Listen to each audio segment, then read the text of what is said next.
कार्यशील पूंजी का अर्थ समझने के बाद अब हम कार्यशील पूंजी की अवधारणाओं के बारे में जानेंगे। तो कार्यशील पूंजी के संबंध में निम्न दो अवधारणाएं प्रचलित हैं। पहली है सकल कार्यशील पूंजी अवधारणा, ग्रॉस वर्किंग कैपिटल कॉन्सेप्ट, और दूसरी है शुद्ध कार्यशील पूंजी अवधारणा अर्थात नेट वर्किंग कैपिटल कॉन्सेप्ट।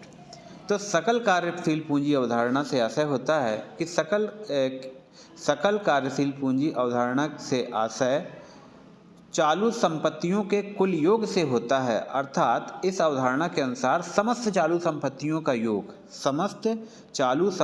का योग ही कार्यशील पूंजी कहलाता है।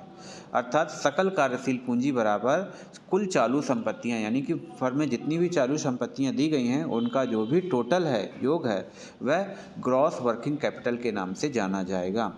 जे.एस. मिल महोदय ने कहा है कि चालू संपत्तियों का योग ही व्यवसाय की कार्यशील पूंजी कहलाता है। इसके बाद जानते हैं कि शुद्ध कार्यशील पूंजी अवधारणा क्या है। कि शुद्ध कार्यशील पूंजी नेट वर्किंग कैपिटल कॉन्सेप्ट। तो कार्यशील पूंजी से आशय शुद्ध कार्यशील पूंजी से ही होता है। जो भी हमने पीछे पढ़ा है कि कार्यशील पूंजी बराबर क्या होता है, चालू संपत्ति माइनस चालू दायित्व, अर्थात चालू संपत्तियों का चालू दायित्वों पर अधिक ही कार्यशील पूंजी कहलाता है।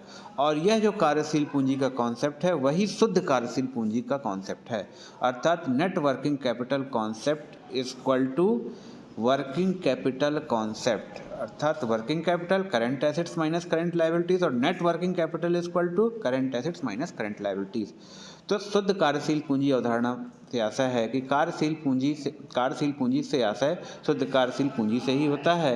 यदि चालू संपत्तियों का योग को चालू दायित्वों के योग से घटा दिया जाए तो जो शेष बचेगा वह शुद्ध कार्यशील पूंजी कहलाएगा। और इसका फॉर्मूला है शुद्ध कार्यशील पूंजी बराबर चालू संपत्ति माइनस चालू दायित्व।